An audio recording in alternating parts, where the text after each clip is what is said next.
예, 마태복음 3장 1절에 7절이고요. 오늘 너희는 회개하라 합니다. 너희는 회개하라. 오늘 마태복음 3장 2절 말씀 같이 읽겠습니다.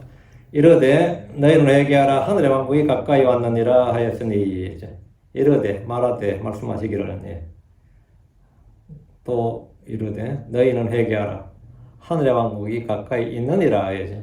왔느니라 하는데 가까이 있느니라 합니다. 하늘의 왕국이 가까이 있느니라.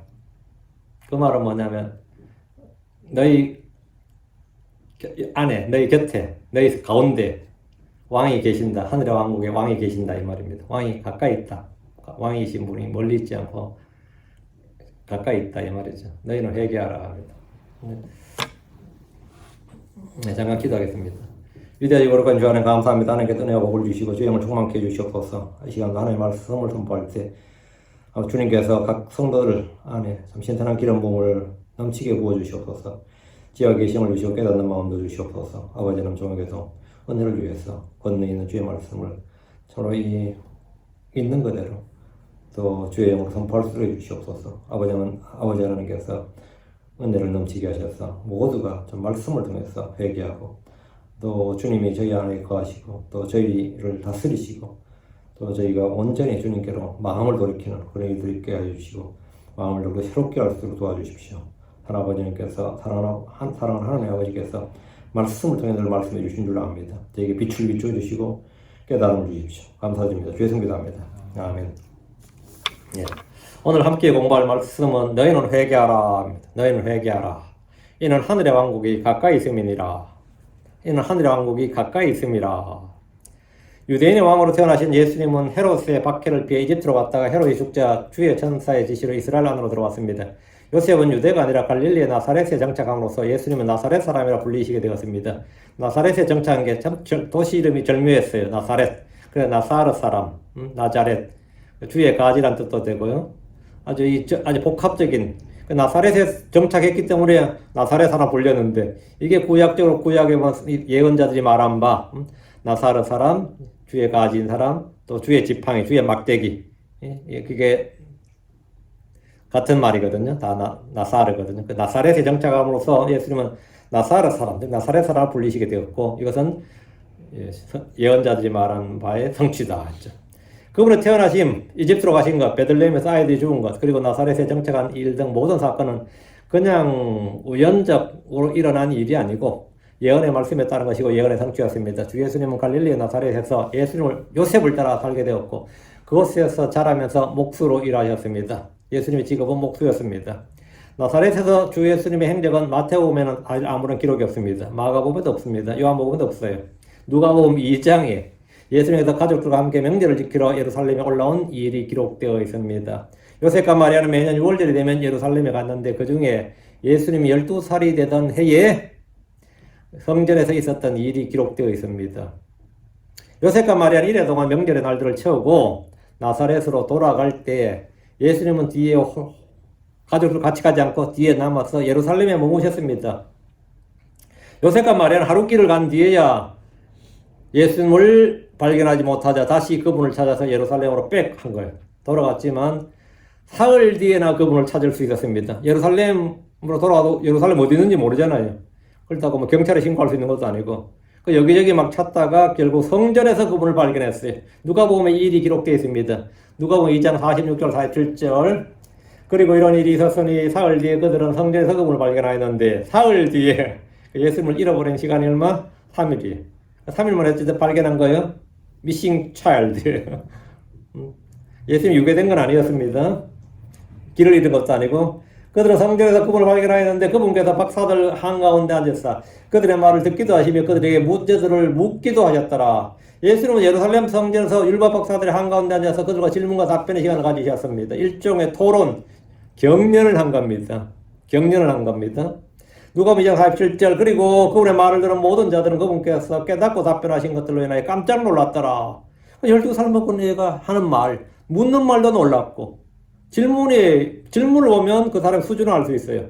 그 질문을 봐도 놀랍고 답하는 것도 놀랍고 깜짝 놀랐다잖아요. 깨닫고 답변하신 것들은 그냥 어디서 주워 들은 말을 그냥 내뱉는 말이 아니라 그분께서 깨닫고 답변하시는 것들로 인하여 깜짝 놀랐더라.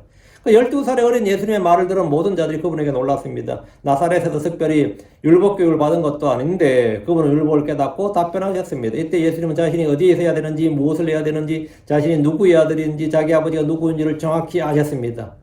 이 말은 뭐예요? 12살의 예수님이 다 아셨다고. 그 말은 뭐냐? 나중에 요셉이나 아니면 마리아가 예수를 따라 불러서 너의 출생의 비밀은 사실 이러이러하단다 하고 말 안 해줘도 된다 이 말입니다. 너는 사실 요셉이 네 아버지가 아니다고. 예수가 뭐라겠어요? 알고 있었어요 지금. 너는 성령으로 말미암아 잉태되었단다. 알고 있었어요지. 따로 출생의 비밀만 예수가 막 충격을 받고 내가 아버지 아들이 아니었어요. 뭐 이러고 내가 성령이 됐다. 이게 뭐 말 같지는 엄마한테 말 같지는 소리 한다고 뭐 이럴 수는 없는 거 아니에요. 출생의 비밀 안 돼 사실은 니는 성령이 된 아이야. 그러면 예수님이 아이고 그렇습니까? 그렇게 그런 건 아니었던 거예요. 예수님은 이미 12살에 이 기록을 왜 써놨냐? 이미 그런 거 다 필요 없다 이 말이에요. 그분은 베들레헴에 태어나서 이집트로 가서 살다가 갈릴리의 나사렛에 정착하셨습니다. 예수님 어린 나이에 2장 49절 당신들은 내가 반드시 내 아버지 일을 해야 함을 알지 못하셨나이까? 당연히 뻔히 알고 있는 거 아니냐? 왜? 마리아는 이미 천사 가브리엘을 통해서 주의 천사를 통해서 요셉은 천사를 통해서 뭐예요? 내가 누군지 알고 내가 뭘 해야 되는지 알고 있지 않느냐 이거예요. 오히려 요셉이나 마리아가 더 놀랐을 겁니다. 누가 말해줬는 거야 대체? 누가 이 출생의 비밀을 말해준 거야? 아무도 말 안 해줬을 텐데. 그런데 예수님이 딱 하는 말이 당신들은 요셉하고 마리아 니들 다 알지 않느냐? 이미 주의 천사를 통해서 꿈으로 계시받았지 않나 이거야. 당신들은 내가 반드시 내 아버지 일을 해야 함을 알지 못하셨나이까? 뭐라고 해요? 알고 있지 그러지. 하심으로써 마리아 요셉에게 자신이 알고 있는 바를 알려주었습니다. 마리아나 요셉이 예수님에게 이제 니도 이제 어느 정도 컸으니까 이제 출생의 비밀을 알려주마. 니 이렇게 잉태됐다. 이렇게 네가 해야 될 일이 이것이다. 사명을 말해주지 않아도 됩니다.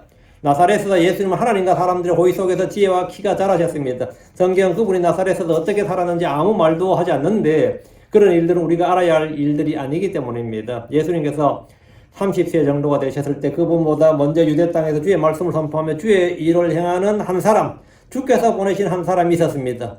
그 사람이 할 일은 뭐냐? 예수를 증언하는 일이에요. 유대 땅의 유대 백성들에게 예수 그리스도가 누군지를 알려주는 것, 그리스도가 오셨다는 걸 알려주는 거였죠. 그는 침례자 요한입니다. 침례자 요한의 탄생과 사역에 대한 기록은 누가복음에 상세히 나옵니다. 그는 하갈의 아들이며 우리 주 예수 그리스도를 증언하기 위해서 미리 보냄을 받았습니다. 자, 본문 보겠습니다. 1절. 그 당시에 침례자 요한이 와서 유대의 광야에서 선포하여 그 당시에 인도지대에 지나왔죠. 그 날들에 이 말이에요. 이 말은 주 예수님의 나이가 대략 30세 정도일 때 요한은 주 예수님보다 6개월 정도 앞서 태어났고 그가 할 일은 이미 태어나기 전 주의 천사가 말해주었습니다. 누가복음 1장 16절 또 그가 이스라엘 자녀들 중에 많은 이들을 주 그들의 하나님께로 돌이킬 것이기 때문이라. 주 그들의 하나님께로 이건드라. 주 그들의 하나님께로 돌이킨다. 이게 뭐냐? 그 침례자 요한이 할 일이 뭐냐면 이스라엘의 자녀들 중에 많은 이들을 주 그들의 하나님께로 돌이킨다. 주 그들의 하나님 누구냐? 여호와 하나님 주 예수 그리스도입니다. 주 그들의 하나님께로 침례자 요한은 할 일이면 이스라엘의 자녀들 중에 많은 이들을 주 그들의 하나님께 그 육신이 되신 하나님 그분께로 돌이킨다고. 그게 그 엘리야나 뭐 이사야나 예레미야나 이런 예언자들은 만군의 주 여호와께로 돌이키는 게 그들의 일이었다면 침례자 요한의 일은 뭐냐? 주 그들의 하나님이 누구냐? 유대인들의 왕으로 태어나신 그분 그 하나님께로 주 그들의 하나님께로 그 예수님께로 돌이킬 것이기 때문이다. 그래서 주 그들의 하나님은 예수님입니다. 요한이 할 일은 이스라엘의 자녀들 많은 이들을 주 그들의 하나님 즉 뭐냐? 육신이 되어 우리 가운데 거하신 하나님 말씀이 육신이 되신 그 하나님께로 돌이키는 거다고. 돌이킨다 이 말은 뭐냐? 그들의 마음을 죄로부터 하나님께로 돌이킨다 이거. 이것이 회개입니다. 요한이 유대 광야에서 선포한 것은 회개와 하늘의 왕국과 그리고 주 예수 그리스도입니다. 누가복음 1장 17절에 또 그가 엘리야의 영과 권능으로 그보다 앞서가리니 아버지들의 마음을 자녀들에게 돌이키고 불순종하는 자를 의인의 지혜로 돌이키며 주를 위하여 준비된 한 백성을 예비하게 함이라. 주를 위하여 준비된 한 백성. 주를 위하여 준비된 이미 이스라엘은 하나님의 백성이에요. 근데 지금 주를 위하여 준비된 한 백성 이게 뭐냐? 예수 믿을 새로운 창조물들, 새로운 백성 말이에요. 새로운 백성, 새로운 창조물. 주를 위하여 준비된 한 백성을 예비하기 위함이라. 여기서 보면 돌이키고 돌이키며라고 하는데 돌이키며 이게 뜻이 뭐예요? 돌이킨다. 이게 뭐예요? repent, 회개케 한다 이 말이에요.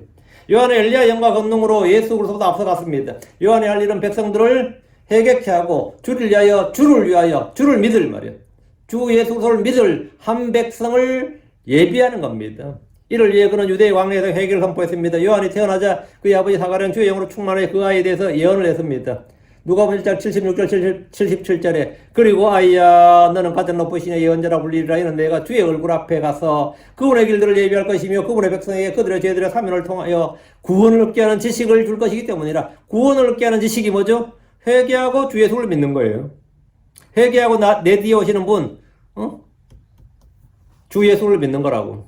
그러니까 죄들의 사면을 통하여 구원을 얻게 하는 지식을 줄 것이기 때문이라. 침례 요한은 소명을 받고 태어난 사람이고 구약의 예언서들에 기록된 인물입니다. 그는 자라면서 영이 강하게 되었습니다. 그리고 이스라엘에게 자신을 보여줄 때까지 광야에 있었습니다.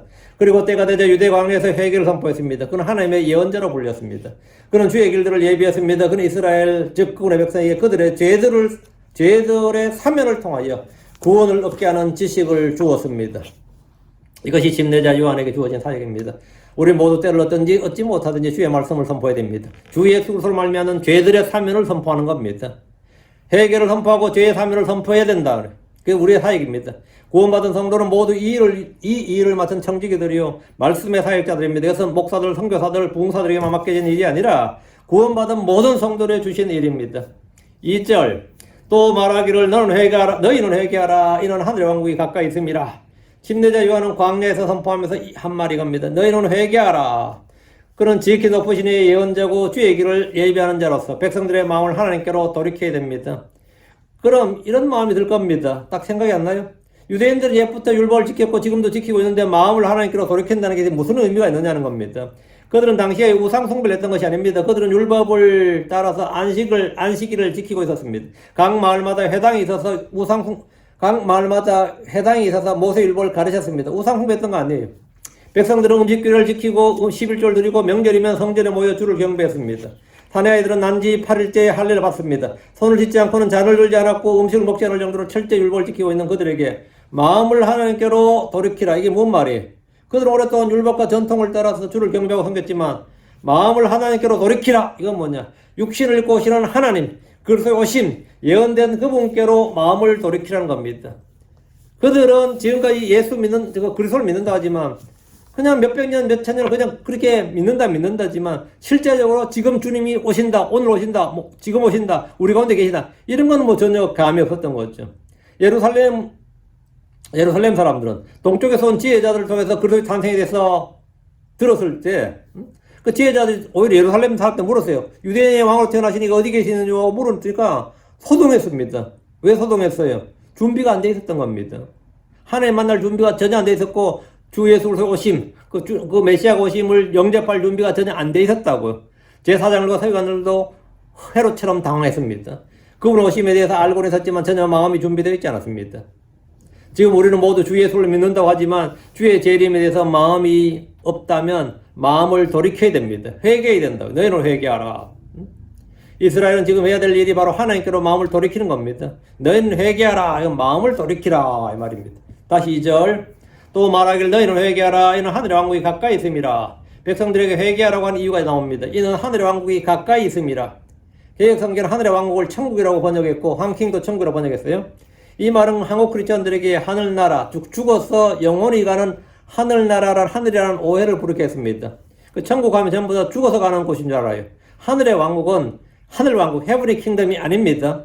성도들이 지금 죽는다면 혼이 셋째 하늘로 가서 주와 함께 있게 되는 그 왕국이 하늘왕국입니다. 그게 헤브리 킹덤이에요. 하나님의 왕국은 영적인 왕국으로서 우리 안에 있는 것입니다. 하나님의 왕국은 성령 안에서 의와 화평과 기쁨입니다.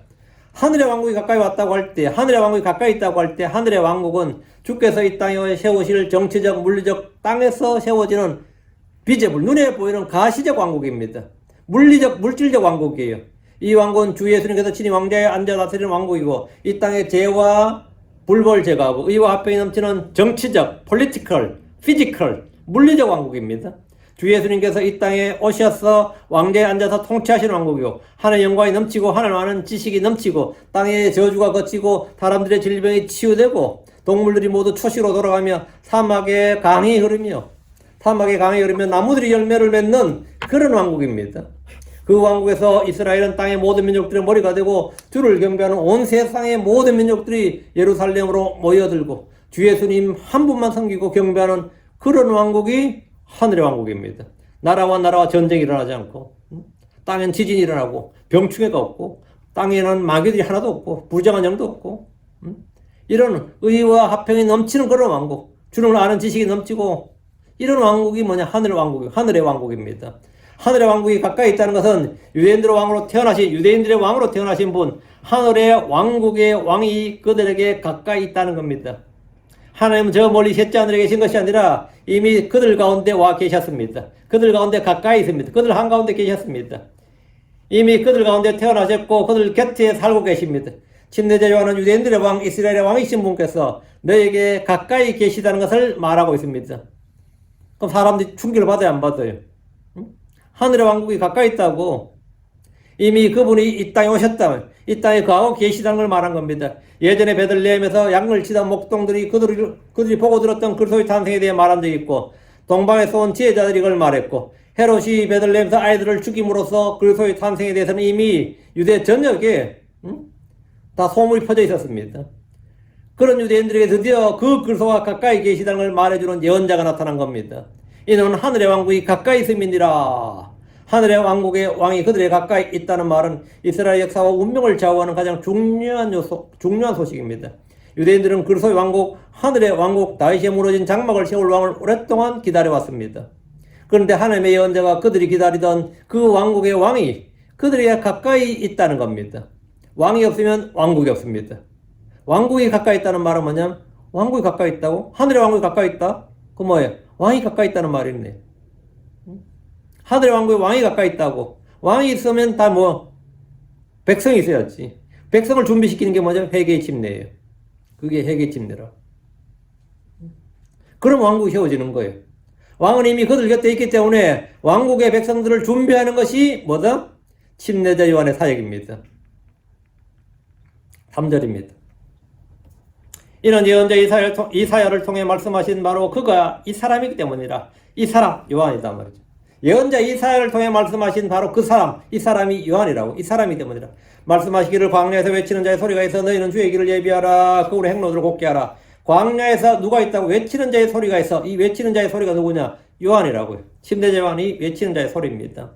성경은 침례자 요한을 이는 예언자 이사야를 통해 말씀하신 바로 그라고 합니다. 유대인의 왕으로 태어나신 분은 예수 그리스도입니다. 왕보다 앞서와서 백성들의 마음을 돌이키는 이 사람은 예언자 이사야를 통해 말씀하신 바로 그 사람, 바로 이 사람, this same, 바로 이 사람이. 이사야 4장 3절에 광야에서 외치는 자의 소리가 있어 이르기를 너희는 주의 길을 예비하라. 삼에서 우리 하나님을 위해 큰 길을 곱게 만들라. 이 말씀이 있는데 침례자 요한은 성경 기록대로 성전이나 회당이나 바닷가나 산 위에서 주의 말씀을 선포하지 않고 광야에서 외쳤습니다. 왜 광야에서 외치는 거예요?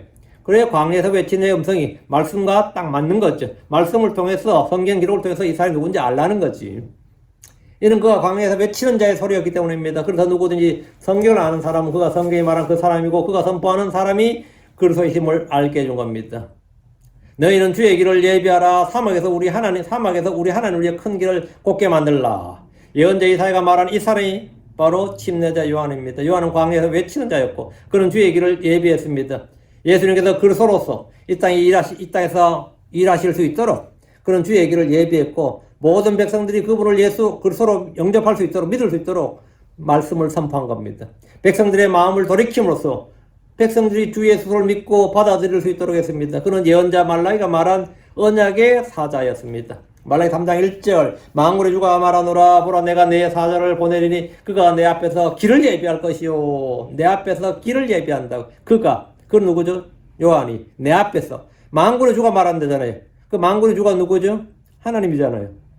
그 만군의 주가 요한이 내 앞에서 길을 예비하면 그가 내 앞에서 길을 예비한다니까 내가 내 사자를 그 하나님 사자 요한을 내 앞에 보낸다.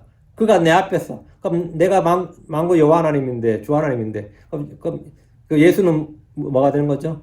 만군의 주 하나님 여호와 하나님 되는 거예요. 그 예수님은 그게 아버지 난 하나가 되는 거지. 그러니까 주께서 말씀하시는 내 사자가 바로 침례자 요한입니다. 그는 내 앞에서 길을 예비할 것이오라고 했는데 주 예수 그리스도가 만군의 주이십니다. 만군의 주가 말하노라 할 때 그 만군의 주가 주 예수 그리스도라고. 4절입니다. 그리고 바로 이 요한은 낙타털 옷을 입고 허리에 가죽띠를 띄었더라. 또 그의 음식은 메뚜기야 야생꿀이더라. 야생꿀이 좋아요. 들꿀이 좋아요. 야생꿀이더라 했습니다. 주 앞에 온 침례자 요한은 낙타털 옷을 입고 허리에 가죽띠를 띄었습니다. 이 모습은 구약의 예언자 엘리야와 비슷합니다. 그는 엘리야의 영과 권능으로 왔습니다. 엘리야의 사역과 침례자 요한의 사역이 비슷합니다. 말라기 4장 5절 6절 보라 내가 크고 두려운 주의 날이 오기 전에 예언자 엘리야를 너에게 보내리라. 예언자 엘리야를 너에게 보낸다 해서 성경이 분명히. 그리고 그가 아버지들의 마음을 자녀들에게로 자녀들의 마음을 그들의 아버지들에게로 돌아오게 하여 내가 와서 그 땅을 저주로 치지 아니하게 하람이니라. 그 회개하지 않으면 어떻게 된다? 내가 와서 땅을 저주로 친다고요. 그 회개하면 뭐 된다? 치지 않는다고요. 이 예언의 말씀으로 인해서 유대인들은 그리스도가 오기 전에 엘리야가 온다는 사실을 알았습니다. 알고 있었어요.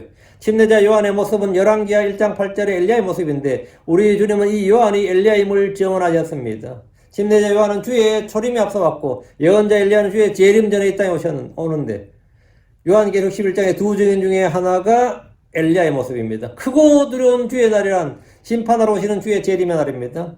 또 그의 음식은 메뚜기와 야생꿀이더라 했죠. 요한이 광야에서 메뚜기와 야생꿀을 먹었다는 것은 당시 유대의 사두개인들이나 바리새파 이론이 아니었다는 겁니다. 그는 제사장의 아들로 태어났지만 성전에서 제사장 직무를 수행하면서 그것을 먹고 살지 않았고 11조를 받아서 산 것도 아닙니다. 서기관이나 율법사들처럼 주의 말씀을 가르치면서 산 것도 아니고 회당에서 무슨 일을 한 것도 아닙니다. 광야에서 동떨어져서 홀로 지내며 주의 말씀을 받아서 선포한 예언자였습니다. 그는 광야에서 너희는 회개하라 이는 하늘의 왕국이 가까이 있음이라 했습니다. 가까이 있다는 것은 매우 가까이 임박해 있다는 말입니다. 이미 이 땅에 육신을 입고 오신 주께서 백성을 가운데 출현하실 것임을 예고한 겁니다. 이제 잠시 후면 주님은 왕으로서 온 이스라엘 백성의 자신을 드러내실 겁니다. 그래서 메시아로 드러날 거라 말이죠. 5절 그때 예루살렘과 온 유대와 요르단 부근의 모든 지역이 그에게 나아갔더라. 광야에서 선포하는 주의 말씀을 그 광야에서 주의 말씀을 선포하는 요한의 외침에 예루살렘과 온 유대와 요르단 부근의 모든 지역의 사람들이 호응을 했습니다. 요한의 선포는 권능이 있었습니다. 하늘의 왕국이 가까이 있다는 말에 사람들이 반응을 했고 그들은 회개하고 침례를 받았습니다. 사람들은 요한을 미친 자나 거짓 예언자나 종교 사기꾼으로 여기지 않았습니다. 그가 선포하는 주의 말씀을 들었고 믿었습니다. 그들이 요한에게 나아갔다는 것은 그를 하나님의 사람, 하나님의 예언자로 여겼기 때문입니다. 당시 요한의 출현은 얼마나 극적이었는지 그리고 얼마나 사람들의 충격적이었는지 그가 그리스도가 아닐까, 그가 엘리야가 아닐까 이런 생각이 자연스럽게 들 정도였습니다. 사람들에게 저 사람이 그리스도가 아닌가 이렇게 저 사람이 엘리야가 아닐까 이런 생각이 들 정도로 그 요한의 선포한 이 말의 무게, 힘이 있었다고. 그게 엘리야의 영과 권능이에요. 그가 선포한 말씀에 권능이 있었다고. 말쟁이들의 말이 아니라 주의 영, 주의 권능이 임했기 때문에, 함께했기 때문에 사람들은 단번에 그가 하나님의 예언자임을 알아보았습니다. 마태복음 21장 26절에 그러나 만약 우리가 사람들에서 났다 말하면 우리는 백성들이 두렵도다. 이는 모든 사람이 요한을 예언자로 여기기 때문이라. 모든 사람이 요한을 뭐로 여긴다? 예언자로. 모든 사람이. 그 유대인 모든 사람이 요한을 예언자로 여긴다고. 이건 완전 대세야. 요한을 예언자로 안 여기면 돌에 맞아 죽는다고. 요한을 예언자로, 하나님의 예언자가 아니라고 하는 순간에 그 사람은 바리새인이든 사두개이든 제사장이든 레위 사람이든 상관없이 그는 뭡니까? 그놈이 사입이야. 거짓말쟁이야. 유대의 주류 종교인들은 요한을 인정하려 하지 않았습니다. 그에게 침례를 받지도 않았어요. 그러나 백성들은 요한에게 나왔습니다. 그리고 죄를 자백하고 물로 침례를 받았습니다. 요한을 하나님의 예언자로 여겼고 그가 선포하는 말을 주의 말씀으로 받았기 때문입니다. 요한은 백성들에게 회개의 침례를 선포함으로 주 예수로의 길을 예비했습니다. 백성들의 마음을 하늘의 왕국, 즉 그들의 왕이신 분에게로 돌이켰습니다. 그 모든 마음이 요한을 통해서 사람들의 마음이 뭡니까? 요한에게 집중한 게 아니라 사실은 요한이 선포하는 그 그리스도, 내 뒤에 오시는 분, 그 그리스도에게 이제 집중하게 된 겁니다. 요한이 선포하는 예언자 요한 선포하는 그분이 누구냐 말이에요. 6절. 그리고 그들의 죄들을 자백하며 요르단에서 그에게 침례를 받았더라. 백성들은 요한에게 나아가서 그에게 침례를 받았습니다. 침례는 율법에 나오는 명령이 아닙니다. 율법은 사람이 죄를 지을 때 자백하고 주 앞으로 희생물을 가져와서 속죄를 하도록 합니다. 속죄물 드리죠. 제물을 드려야죠. 근데 요한은 성전으로 오라든지 속죄물이라고 하지 않았습니다. 그가 이런 죄들을 자백하고 침례를 받게 한 겁니다. 백성들은 요한에게 와서 그들의 죄들을 자백했습니다. 죄를 시인하고 자백하는 자는 긍휼을 입습니다. 내가 주께 내 죄를 시인하고 내 불을 숨기지 않고 내 범법들을 주께 자백하리라 하면서 자백하면 주께서는 내 죄의 불법을 용서하십니다. 자기 죄들을 숨긴 자는 형통하지 못합니다. 그러나 누구든지 그것들을 자백하고 버리는 자는 자비를 얻습니다. 죄를 자백하라는 것은 죄 용서 3일의 전제 요건이 되기 때문입니다. 요한일서 1장 9절 만일 우리가 우리의 죄들을 자백하면 그분께서는 신실하시고 의로우사 우리의 죄들을 용서하시며 모든 불에서 우리를 깨끗하게 하시느니라. 뭐 하면? 우리가 우리의 죄들을 자백하면. 그거 하면 돼요. 우리가 우리의 죄들을 자백하면. 이건 우리가 할 일이에요. 뒤에 우리의 죄들을 용서하시며 모든 불에 우리를 깨끗하게 하시느니라. 그건 주님이 하시는 일이에요. 그건 주님이 하시는 일이라고. 성도들이 죄에 사면 용서를 받아 깨끗해지고 싶다면 먼저 해야 될 일은 죄를 자백하고 시인하는 겁니다. 성도들은 죄를 지키기 위해서 선행이나 금욕이나 자선이나 또는 기타 어떤 행위들이 요구되는 것이 아니고 시인하고 자백하면 됩니다. 요한은 백성들을 성전으로 보낸 것이 아닙니다. 죄들을 자백하도록 했는데 이것이 바로 주의 길을 곱게 하는 일이었습니다. 6절 요르단에서 그에게 침례를 받았더라. 요한에게 나온 사람들이 그에게 침례를 받았다고. 요르단강에서. 요한에게 나온 사람들이 받은 침례는 회개의 침례입니다. 성경에 여러 가지 침례가 나옵니다. 물 침례가 있고 불 침례가 있고 성령 침례가 있습니다. 그래서 죽음 안으로 받는 침례가 있습니다. 그게 성령 침례죠. 요한이 백성들에게 준 침례는 회개의 물 침례였습니다. 마가복음 1장 4절 요한이 광야에서 침례를 행하였더라. 그리고 죄들의 사면을 위한 회개의 침례를 선포하였더라. For the remission of sins. 죄들의 사면을 위한입니다. 죄들의 사면을 위하여 회개의 침례를 선포하였더라. 회개의 침례를 왜 준 거죠? 죄들의 사면을 위해서 준 겁니다. 요한이 광야에서 침례를 행한 건 무엇 때문이냐? 회개와 죄들의 사면을 위한 겁니다. 이 킹제임스 성경을 번역했던 우리말 성경에 보면 모두 죄들의 사면으로 인한 이렇게 번역했는데 침례를 통한 중시행 구원의 교리를 사전에 차단하기 위해서입니다. 성경에 기록된 글보다 교리에 맞추어 성경을 번역한 예입니다. 크리스천들은 침례를 통해 거듭나거나 구원받지 않는다는 사실은 누구나 다 압니다. 구원의 요건은 침례가 아닙니다. 침례는 회개한 사람들, 구원받은 사람들이 받는 겁니다. 침례자 요한은 죄들을 자백하고 회개하는 사람들에게 침례를 줬습니다. 침례를 주면 죄들이 사면 되는 게 아니라 회개한 사람들, 복음을 믿은 사람들이 침례받는 거예요. 그렇죠? 성경 기록은 죄들의 사면을 위한 침례, 죄들의 사면을 위한 침례가 아니고 죄들의 사면을 위한 회개의 침례입니다. 죄들의 사면을 위한 회개의 침례. 죄들의 사면을 위한 회개입니다. 우리 주님께서 피를 흘리신 것은 죄들의 사면을 위해 흘리는 나의 피. 죄들의 사면을 위한 피예요. 예수의 피는 죄들의 사면을 위한 피고 요한이 준 이 회개의 침례는 죄들의 사면을 위한 회개의 침례였다고. 우리 주님께서 흘린 피는 죄들의 사면을 위해 흘리는 구속의 피. For the remission of sins.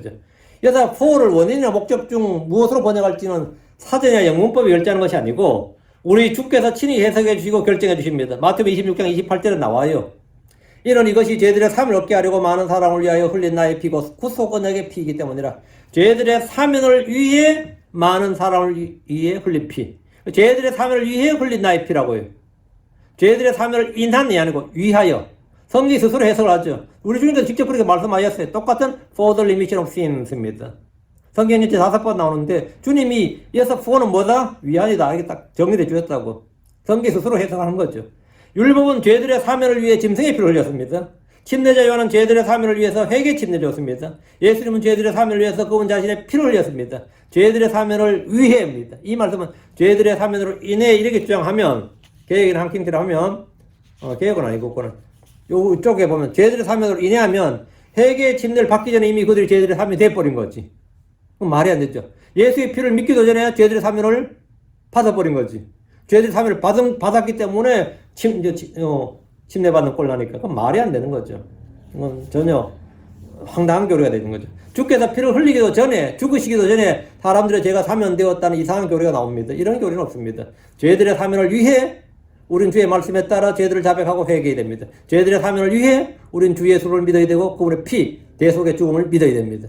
요한에게 나온 유대인들은 죄를 자백하고 회개한 후에 물로 침례를 받았습니다. 백성들이 요한에게 나와서 물로 침례를 받았다고 해서 끝이 나는 게 아닙니다. 그 시작이에요. 요한의 침례는 주 예수 그리스도로 향하는 길이었습니다. 요한의 침례를 받은 사람들은 죄를 자백했을 뿐 요한을 통해 증언된 주의 말씀을 듣고 믿어야 됩니다.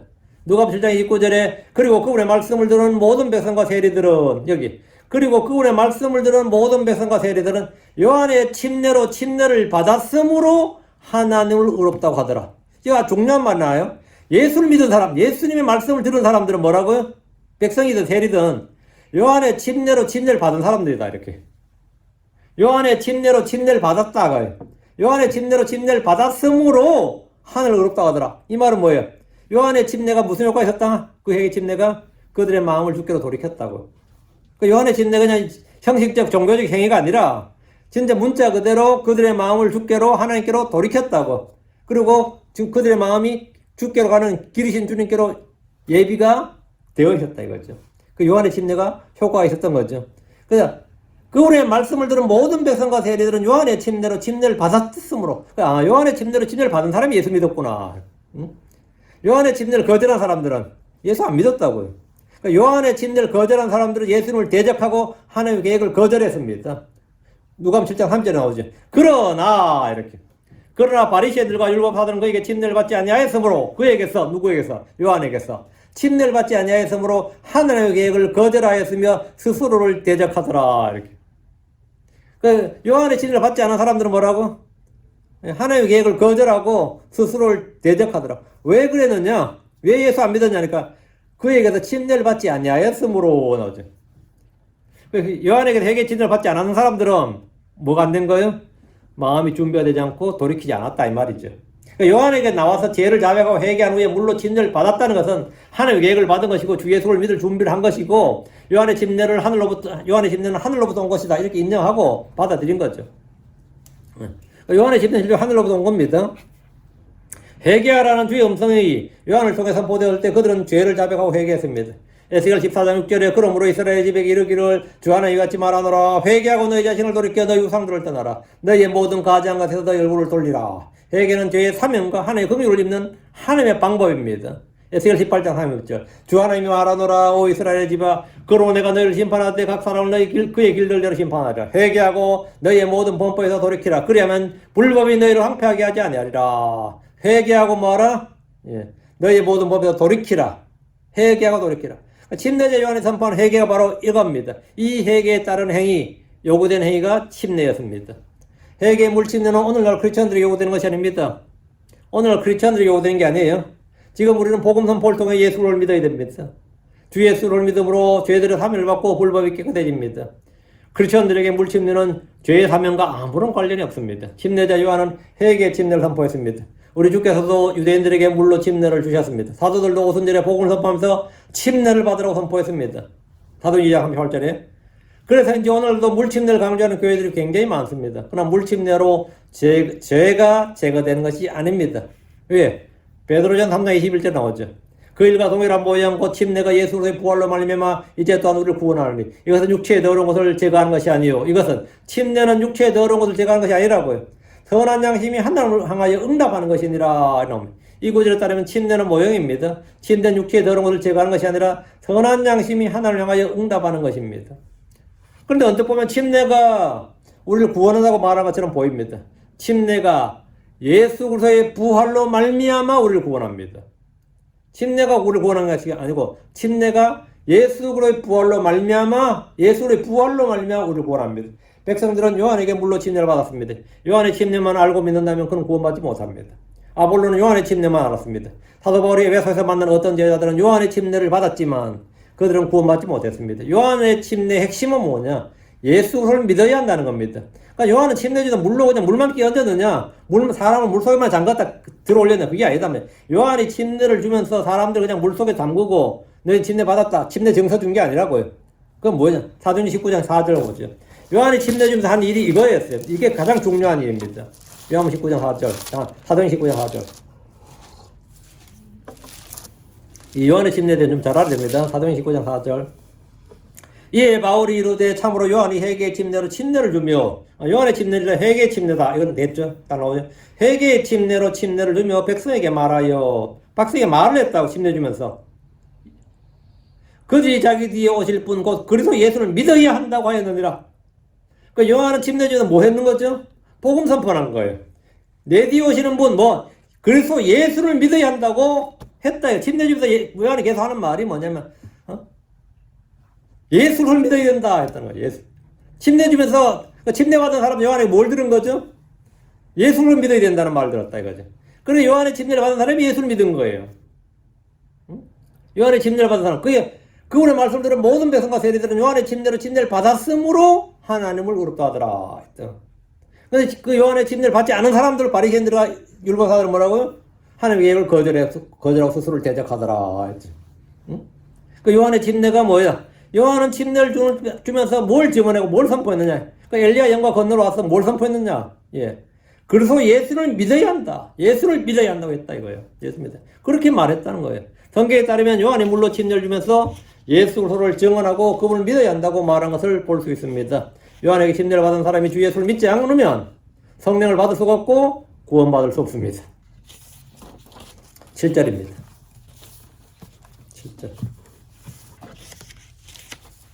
그러나 그가 바리새인들과 사두개인들 중에 많은 자들이 그에게 침례를 받으러 오는 것을 보면서 그가 그들에게 말하길, 오 독사들의 세대야, 누가 너에게 사고를 진노를 피하도록 경고하더냐. 여기 보면 바리새인들과 사두개인들이 요한에게 침례 받으러 왔네. 어쨌든 아까 여기 말씀에도 거절했다고 되어 있는데, 그죠? 왔는데 어떻게 된 거예요? 침례자 요한은 침례 받으러 온 무리들 중에 바리새인들과 사두개인들을 봤습니다.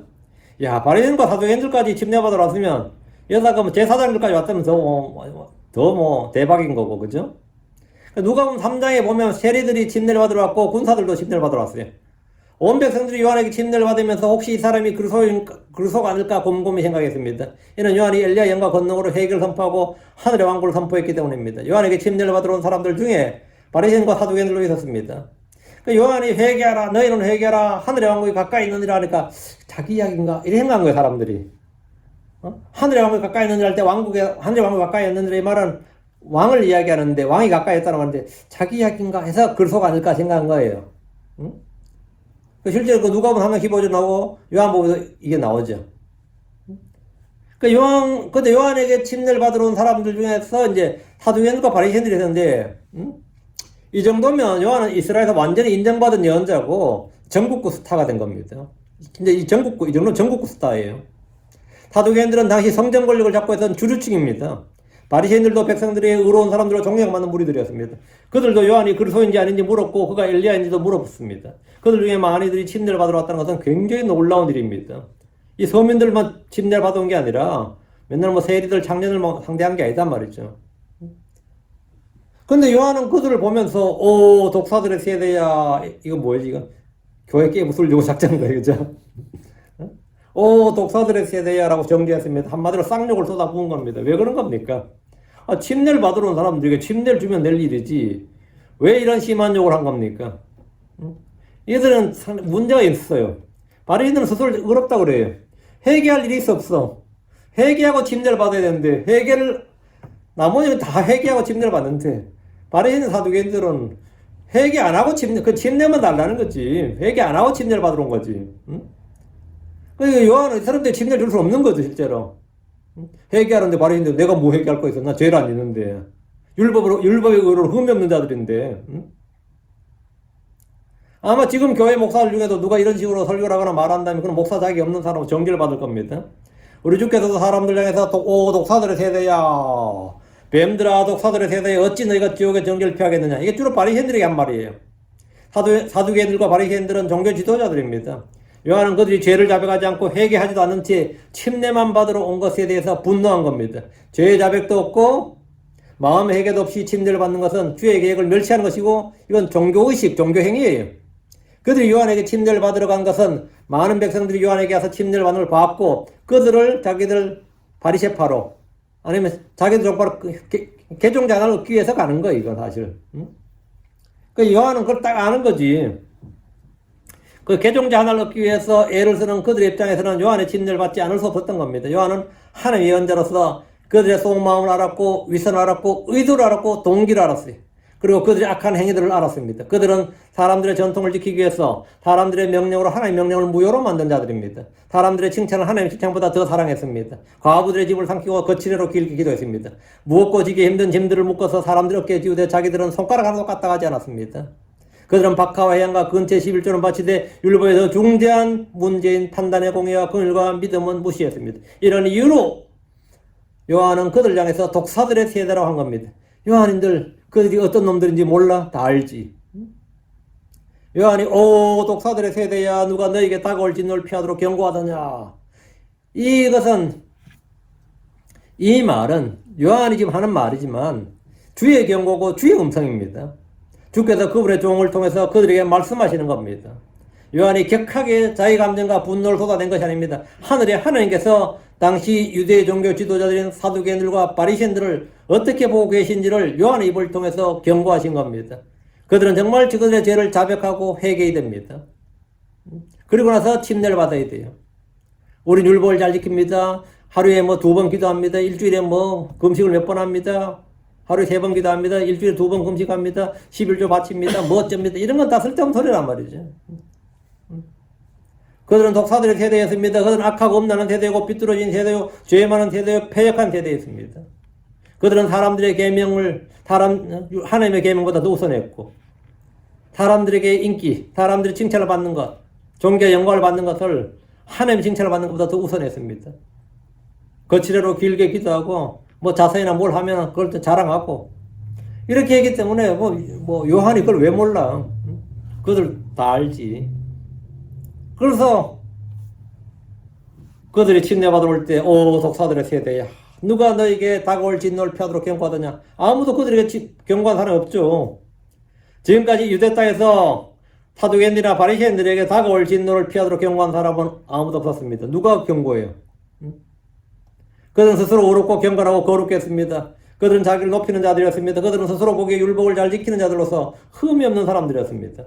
그래서 일주일에 2번 금식을 했고 하루 3번씩 기도했고 11조를 바쳤고 장로의 전통을 철저히 지켰습니다. 율법에 의로운 흠이 없었던 까닭에 그들은 사람들의 존경을 받았고 누구에게 경고를 받는 일이 없었습니다. 경고를 받을 일도 없었어요.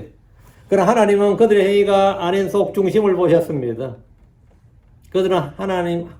하나님께서는 그들의 행위가 아니라 속 중심을 보신 거예요. 그들의 위선을 아셨습니다.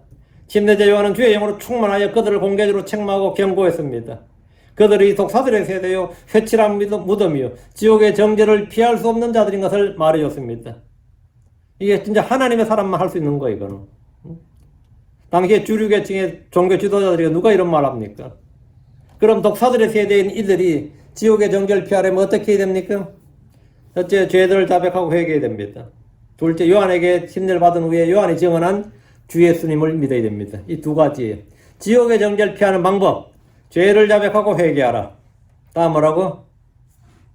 요한이 증언한 주 예수를 믿으라. 그러면 다가올 진노, 정죄를 피한다고. 요한은 침례를 주면서 자기 뒤에 오시는 분 예수 그리스도를 증언했습니다. 그는 성령님으로 침례를 주고 또 불로 침례를 주시는 분입니다. 그분은 요한보다 앞서신 분이시며 먼저 계셨던 분입니다. 그분은 하나님의 어린 양이십니다. 그분은 세상 죄를 제거하시는 하나님의 어린 양입니다. 요한이 침례를 주면서 한 말이 뭐라고 했죠? 참으로 요한이 회개의 침례로 침례를 주며 백성들에게 말하여 그들이 자기 뒤에 오실 분 곧 그리스도 예수를 믿어야 한다고 하였느니라. 그들이 자기 뒤에 오실 분 그리스도 예수를 믿어야 한다고 말하였느니라. 요한은 그렇게 말했다고요. 예수 믿어야 된다고. 그럼 요한의 증언을 받아야 된다고. 회개하고 죄들을 자백하고 회개하고 침례받고 다음 뭐예요? 그럼 우리 침례 안 받아도 죄들을 자백하고 회개하고 예수 믿으면 구원받아요. 침례를 받았다는 것은 이제 그걸 했다는 저거고.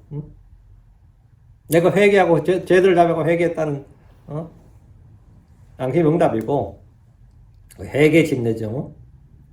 그 요한이 회개 침례를 주면서 백성에게 한 말 핵심은 이거잖아요.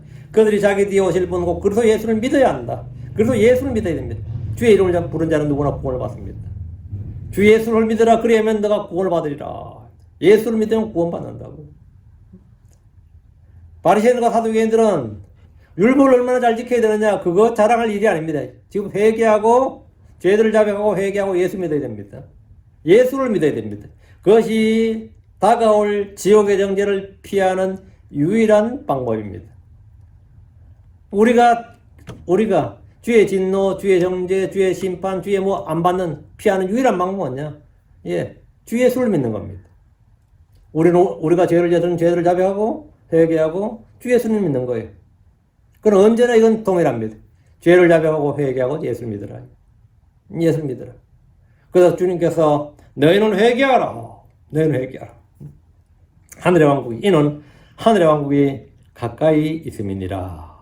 하늘의 왕국이 가까이 있기 때문이니라. 왜 회개해야 되느냐? 하늘의 왕국이 가까이 있다고. 이는 하늘의 왕국이 가까이 있다고. 예. 자, 오늘 여기까지. 예. 계속해서 내일 이어서 하겠습니다.